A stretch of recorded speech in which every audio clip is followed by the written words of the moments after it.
Ismaël quitte ça en TV. Quand la TV, non, bon, c'est la bien à venir à tu connais le Congo? Maman est en train de construire au Congo. Comme ça, toi, tu es à la maison là-bas. Hein? Allô? Yakabe, ça va? N'est-ce qu'on a tout là? Ba brique on a tin, ba brique. Bon, on a eu ça qui a combien? 1000, ba brique. Et comme ciment. Et comme ça, on a 500 € de nini. Ciment, on est aussi la casse, on est à ciment, tu es à foufou. Donc, ciment, on a tout comme déjà à 1500. Ok.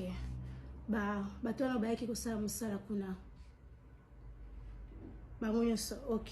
Tout comme déjà à 2000. Bon, aussi, donc, 2000, on a son atindi. Et tu as le ça là. Bah, fenêtre, la salle de bain, après ici, ok. Ça va. Non, tu n'as pas vérifié, ça va, merci. Divine. So donc baba kinda kwezali donc so komika na lemba so kitika na lemba ndako ezaka wana yuzo mona ndako tende eloko mo boba otonga ezenti mo chaque tika lika mukie donc tika like ba fenêtre divinti ka oyebisa boy yo mona elote donc na place on adresse na sika na tindi o komi on eloko ezate